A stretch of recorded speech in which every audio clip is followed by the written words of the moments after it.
Sud Midi, le journal. Bonjour à tous, 12 heures sur l'ensemble du réseau synchronisé de Sud FM Sen Radio. À la une de l'actualité, Manko Tahaou Sunu APR est né sur Facebook. Aujourd'hui, Moustapha Diakhaté lance son initiative sur sa page, s'explique, réclame la dissolution du secrétariat exécutif national.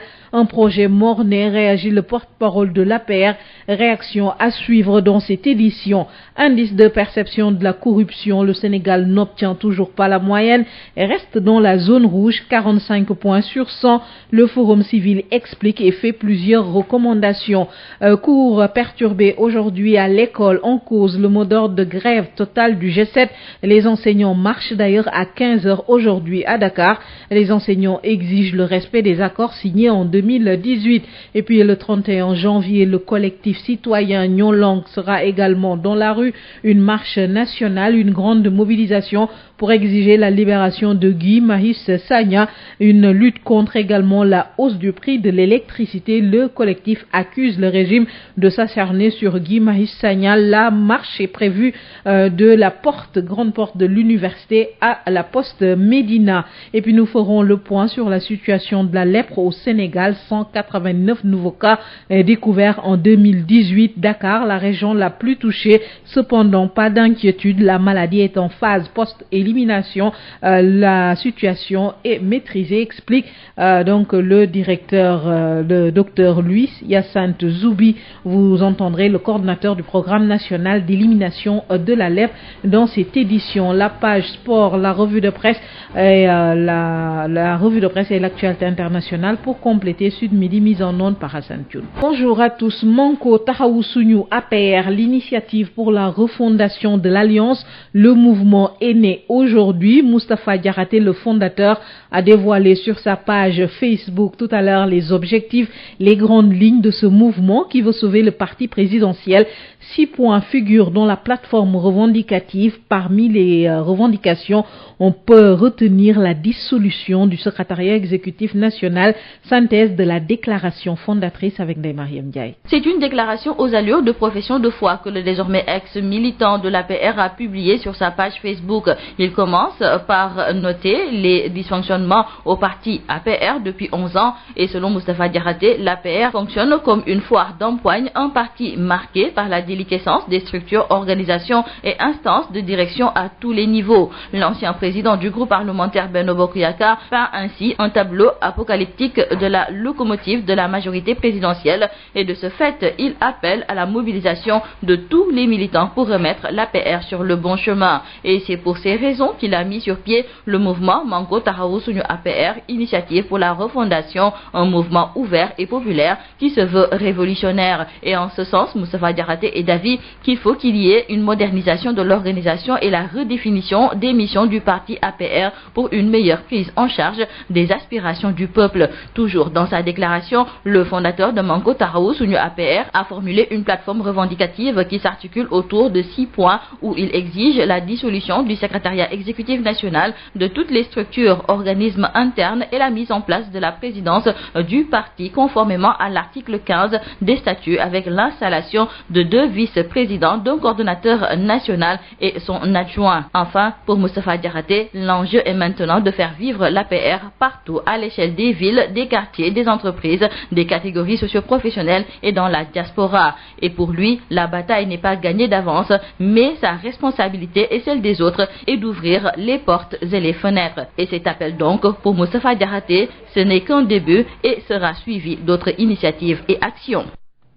Ndeye Mariam Ndiaye venait donc de suivre la synthèse de la déclaration fondatrice de Manko Tahaou Sunu APR, l'initiative pour la refondation de l'Alliance. Le mouvement est né. Moustapha Diakhaté, le fondateur, a dévoilé sur sa page Facebook tout à l'heure les objectifs et grandes lignes. Une déclaration sur Facebook, un simulacre, un projet mort-né. C'est la réaction du porte-parole adjoint de l'APR, Abdoul Mbow, interrogé par El Hadj Malick Ndiaye. Vous aviez bien entendu qu'il avait annoncé une conférence. Et à la place, vous avez vu une déclaration dans Facebook. Ce qui est très simple parce que chaque Sénégalais peut se quand même réfugier derrière son compte Facebook pour faire une déclaration. Mais comme il n'est plus membre de l'Alliance pour la République, ces faits et gestes n'engage plus notre parti. Vraiment, nous n'avons aucun commentaire à faire, sinon juste constater, comme tous les Sénégalais, que son initiative est mornée. On n'a aucun commentaire à faire parce qu'il n'est plus membre de l'Alliance pour la République. Il avait dit qu'il allait faire une conférence. Vous avez vu à la place une déclaration. Donc cela veut dire énormément de choses. Donc vraiment, nous nous concentrons dans notre travail. Nous nous concentrons pour organiser notre parti, travailler à avoir des défis à relever au lieu vraiment de polémiquer sur quelque chose qui ne nous concerne guère. Réaction du porte-parole adjoint de l'APR à la suite de la déclaration fondatrice du mouvement Manko Taxawu Sunu APR lancée par Moustapha Diakhaté. Indice de perception de la corruption, le Sénégal n'arrive toujours pas à obtenir la moyenne et reste dans la zone rouge avec 45 points sur 100. L'impunité, l'absence de volonté politique sont les principales causes selon le Forum civil qui donne plusieurs recommandations. Vous assistez à la rencontre du Forum civil. Babacar Samb, bonjour. Bonjour Adjaïs. Les points saillants de cette rencontre du Forum civil qui a dévoilé le rang du Sénégal qui reste dans la zone rouge concernant l'indice de perception de la corruption. Voilà, vous l'avez si bien dit Adjaïs, depuis 2016, le Sénégal n'évolue pas dans la lutte contre la corruption. Le pays stagne dans la zone rouge avec le même score depuis 2016, 45 sur 100. Cette stagnation, selon le Forum civil, est due à l'accroissement de l'impunité de ce pays et l'affaiblissement de la volonté politique de l'État. Entre autres recommandations faites par l'organisation de la société civile pour sortir bien sûr le Sénégal de cette zone critique, il faut donner plus de rigueur à l'acte 3 du plan Sénégal émergent dans son volet bonne gouvernance, compléter le dispositif juridique de la lutte contre la corruption, adopter une loi portant protection des lanceurs d'alerte, travailler également à changer le comportement des citoyens. Le Forum civil souhaite également la réforme et le maintien de la Cour de répression de l'enrichissement illicite en la rendant conforme aux exigences internationales. L'organisation de la société civile exige également la publication, je cite, des rapports de l'IGE, de l'OFNAC, de la Cour des comptes, de l'ARMP, entre autres. De la lumière également sur le financement de l'autoroute Ila Touba, la réfection du building administratif, la construction de l'université Amadou Mahtar Mbow, la subvention des intrants agricoles, entre autres projets de l'État du Sénégal qui nécessitent de la lumière selon les financements. Le Forum civil encourage le doyen des juges à tirer au clair l'affaire des 94 milliards et les conditions d'attribution des deux blocs Kayar et Saint-Louis offshore. Birahim Seck et ses collaborateurs demandent aussi à l'Assemblée nationale de mettre en place une commission d'enquête parlementaire pour tirer au clair l'affaire Dixogo et Prodac. Précision que ce rapport concerne environ 180 pays du monde. Dans la zone Lyon-Moi, la situation est tellement catastrophique à Yaïs. Aucun pays de la zone de Lyon-Moi n'est pas donc en dehors de cette zone critique. Mais selon le bien et ses collaborateurs au niveau de l'espace CEDEAO, l'un seul pays donc est en dehors de cette zone critique. Ce pays, c'est bien sûr le Cap-Vert qui avoisine les 57 points sur 100. Voilà ce qu'on peut dire de cette rencontre avec les journalistes organisés par le Forum civil pour publier leur rapport sur l'indice de perception de la corruption au Sénégal, mais aussi dans le monde entier. Merci beaucoup Babacar Samb, le Forum civil qui a fait plusieurs recommandations. Le Sénégal qui reste dans la zone rouge. Une grève totale à l'école ce jeudi. Le G7 appelle à la grève et à la mobilisation. Une marche est en effet prévue à 15h à Dakar. Le G7, le groupe qui regroupe les 7 syndicats les plus représentatifs, lutte pour la matérialisation des accords signés en 2018. Cette grève est-elle suivie? Quel impact en banlieue dakaroise? El Hadj Moussa Thiam, bonjour. El Hadj Moussa Thiam. El Hadj Moussa Thiam, que nous retrouvons dans une poignée de secondes, qui revient sur le mot d'ordre décrété par le G7, le G7 qui appelle à une grève totale aujourd'hui, jeudi, dans les lycées et collèges et dans les autres établissements scolaires. C'est dans le cadre d'un plan d'action pour la matérialisation des accords. El Hadj Moussa Thiam. Oui, bonjour Issegna. Bon, comme vous l'avez dit, le mouvement de grève est bien suivi quand même dans les deux départements, même s'il y a quelques écoles élémentaires qui sont actuellement en classe, mais ce qu'il faut retenir au niveau de Guédiawaye, le lycée Limamoulaye et le lycée, la Banque islamique, beaucoup de collèges, n'ont pas allé donc faire les cours ce matin, mais ce qu'il faut retenir également du côté de Guédiawaye, c'est la même situation au niveau du lycée Mam Yeli Badiane, également du lycée de Pikine et d'autres collèges donc qui ont bien suivi le mot d'ordre de grève. Mais ce qu'il faut dire ici, à Pikine, il y a quand même quelques écoles primaires qui sont donc qui n'ont pas respecté le mot d'ordre de grève, mais ce qu'il faut dire, beaucoup d'élèves quand même ne sont pas allés donc aller faire les cours de ce matin pour suivre le mot d'ordre de grève. Tout à l'heure, les membres du G7 que nous avons rencontrés tout à l'heure nous ont dit sont en train donc quand même de se préparer avec des cars pour quand même rallier Dakar, en fait quand même de participer à la grande marche de cet après-midi. C'est ça la situation qu'il faut retenir au niveau de la banlieue où donc le mouvement est grandement suivi, même s'il y a quand même quelques écoles qui sont allées à l'école ce matin enseignants. Merci beaucoup El Hadj Moussa Thiam. Une grève donc largement suivie dans la banlieue de Dakar et dans les autres localités du pays à l'appel du G7, le G7 qui organise une marche à Dakar cet après-midi pour la matérialisation des accords signés en 2018. Libération de Guy Marius Sagna, le collectif citoyen Nyolang organise également une grande marche. Ce sera le 31 janvier prochain. Marche de la porte de l'université à la poste Médina. Le collectif accuse le régime de s'acharner sur Guy Marius Sagna, dont la détention jugée arbitraire et la hausse du prix de l'électricité sont au cœur de ce combat, Dominique Kama. Effectivement, Adja Issegna, le collectif citoyen Nyolang informe qu'il a déjà saisi l'autorité préfectorale depuis plusieurs jours et attend sa réponse. Selon le mouvement, cette marche qui débute à la porte de l'UCAD pour s'achever à la poste Médina ne saurait être interdite. Cette marche est la dernière étape du plan d'action pour exiger l'annulation de la hausse du prix de l'électricité et la libération de l'activiste Guy Marius Sagna. Selon les membres de ce collectif, sa détention est purement et simplement arbitraire et que Guy Marius Sagna doit bénéficier d'une liberté provisoire car il remplit toutes les conditions comme ses autres camarades libérés. Les camarades de lutte de Guy Marius Sagna précisent qu'en prison, ses droits sont bafoués parce que les visites lui sont pour la plupart interdites. C'est pour cette cause que le collectif citoyen Nyolang appelle tous les citoyens sénégalais à se rendre demain vendredi au tribunal pour se faire délivrer un permis de visite. L'opération Flyers FEP a été également évoquée lors de ce point de presse. Cette opération va se poursuivre ce samedi sur l'axe marché samedi front de terre, rond-point Liberté 6 pour finir au marché Grand Yoff. Le collectif citoyen Nyolang prévoit également d'effectuer des visites de courtoisie chez les guides religieux pour discuter de ces deux questions. C'est tout ce qu'on peut retenir de cette conférence de presse du collectif Nyolang, Adja Issegna. Merci beaucoup Dominique Kama. Le collectif Nyolang qui donc envisage de poursuivre l'opération Flyers FEP ce samedi. Une grande marche également prévue le 31 janvier prochain. Rappelons qu'à Rufisque, le collectif Nyolang Nyobagne envisage d'organiser un grand rassemblement ce vendredi devant l'agence Sénélec de Rufisque.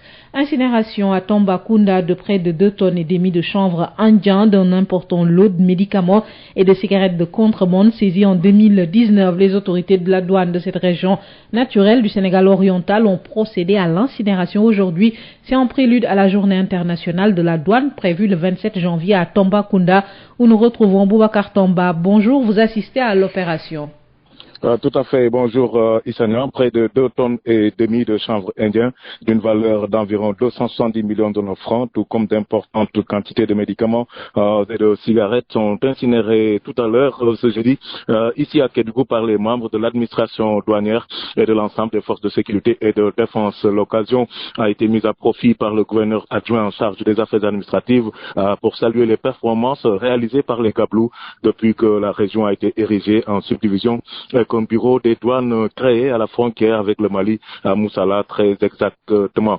Compte tenu de la porosité des frontières et de la récurrence des saisies de drogue, le gouverneur adjoint en charge des affaires administratives invitera les populations de Kédougou à davantage collaborer avec l'ensemble des forces de sécurité et de défense pour faire baisser le niveau de trafic international de drogue et de médicaments impropres à la consommation. On se le rappelle, le tout nouveau bureau des douanes de Moussala à la frontière avec le Mali a en un temps record mis la main sur d'importantes quantités de drogue et de produits chimiques dangereux utilisés dans l'exploitation artisanale de l'or. Les festivités commémorant la journée internationale de la douane se poursuivront cet après-midi avec d'importants échanges qui se tiendront ici au lycée technique minier industriel de Kédougou avec les potages de cet établissement avant que lundi même le ministre en charge des Finances Abdoulaye Daouda Diallo ne préside la cérémonie protocolaire à Tambacounda. Ce sera en présence du tout nouveau directeur général de la douane. Boubacar Tamba depuis Kédougou pour Sud FM. Merci beaucoup Boubacar Tamba. Je vous l'annonçais, situation de la lèpre au Sénégal.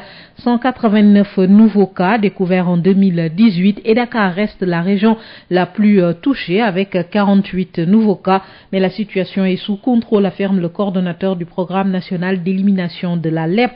Aucune inquiétude, la maladie est en phase post-élimination, explique Dr Louis Hyacinthe Zoubi. Vous l'entendrez dans nos toutes prochaines éditions. Parlons agriculture, campagne de commercialisation de l'arachide. Les opérateurs privés stockeurs estiment que l'État a tardivement pris des mesures pour sauver les semences et les graines destinées à l'huilerie avant l'exportation de graines. 11 300 tonnes ont été collectées à l'usine de Diourbel. Les objectifs ne sont pas encore atteints à Damandiaï. Les opérations de collecte de l'arachide se poursuivent au niveau de Diourbel. 11 300 tonnes au total ont été collectées par l'unité industrielle de la Sonacos SA de Diourbel. Une quantité jugée faible comparée à celle de l'année dernière à la même période. Les longues files de camions chargés de graines ont laissé la place à 1 ou 2 camions. Les opérateurs privés semenciers pensent que la campagne devrait être réglementée en amont. Il s'agissait de collecter d'abord les semences, les graines destinées à l'huilerie avant d'autoriser l'exportation. Cela devrait permettre aux huileries de sauvegarder les emplois et de sécuriser le stock de semences évalué à un peu près de 30 000 tonnes sur une prévision de 75 000 tonnes. Une réunion avait été même convoquée par le ministre de l'Agriculture pour geler les exportations des graines d'arachide. Mais force est de constater que cette mesure est tardive car l'essentiel des graines sont écoulées au niveau du marché parallèle où le kilogramme de coque se négocie entre 335 et 350 francs. Diourbel, Sud FM, Adamandiaï. Adamandiaï, les producteurs de Niakhène dans le département de Tivaouane, malgré la condamnation ferme de la présence des acteurs qui n'ont rien à faire dans le secteur, donc autour du ministère de tutelle, se frottent les mains. Malgré cette situation, ils ont pu écouler la production. Ils appellent l'État à mieux contrôler le secteur. Babacar Sow.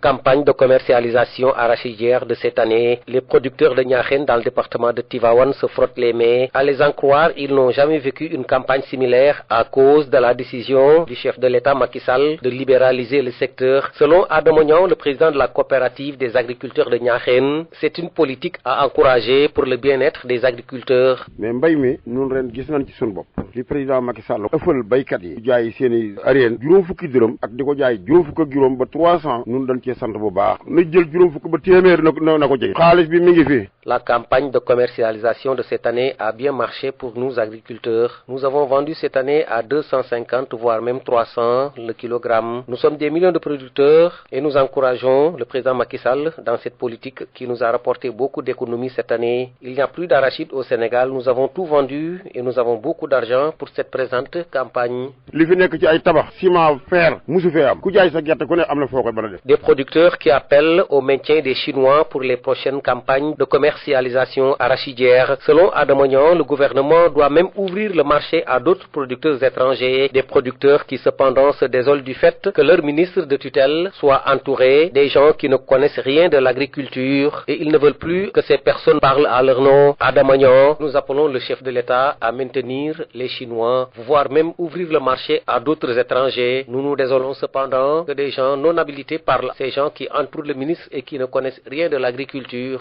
am na lu nu met moo di yi nga xam ne dañu nekk ci taax yi autour du yor ministre bi ñooñu dañu béykat lu ñuy def nañ ci boole béykat yi nekk ci commune yi lu ñu woo dañu tëdd ci Ndakaaru doxal ministre bi na dégagé ñu ko wër bëggatuñu ko nu waxal na ñëw ci commune bi nu wax ak ñun nu wax ak ñoom. Tivaouane, Babacar Sow pour Sud FM.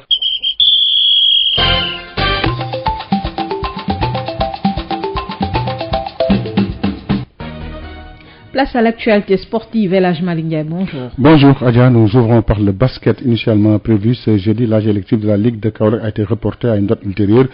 Il y a eu un contentieux au sein de Kaolack Basket Club qui n'est pas encore vidé par la Fédération sénégalaise de basket, nous dit le président sortant Youssouf Fall. Le report est justifié par un contentieux au sein de Kaolack Basket Club. Alors la fédération n'a pas eu le temps matériel de vider le contentieux. Alors ils ont suggéré de reporter l'âge électif jusqu'à une date ultérieure. Et quelle est la nature du contentieux? Donc c'est un contentieux au sein de Kaolack Basket Club concernant le premier vice-président et le bureau. Maintenant le contentieux est sur la table de la fédération. Donc on attend le verdict de la fédération. Oui, la fédération a été saisie officiellement. Bon, je crois qu'il devait en débattre lundi passé en réunion de bureau et peut-être transmettre le dossier à la commission juridique. Maintenant, on attend la réaction de la Fédération. Comme le contentieux n'était pas vidé, donc on ne pouvait pas tenir l'assemblée élective hier. Il y a combien de candidats en lice? Bon, vous savez, au niveau de Kaolack, il n'y a que 2 clubs qui évoluent en D2, le Kaolack Basket Club et le P12 Basket Club. Donc, ça se résume donc les candidatures à 2 candidats. Donc, chaque club a présenté un candidat. Voilà, donc on n'a que 2 clubs, quoi. Et c'est les délégués des clubs qui peuvent postuler au poste de présidence de la Ligue de basket de Kaolack. Pour ce qui est de la Ligue de Dakar, la élective au rallier samedi 25 janvier, 3 candidats sont en lice, Samba Gueye, Ndiaga Martin Ndiaye et David Diadio. Foot local, après un début de saison difficile, l'espoir rené au stade de Mbour. Les Mbourois ont quitté la zone rouge, ils sont désormais 10e au classement avec 2 victoires d'affilée, des performances qui s'expliquent par la cohésion et le réarmement moral du staff technique et des joueurs selon le président intérimaire Abdoulaye Gueye.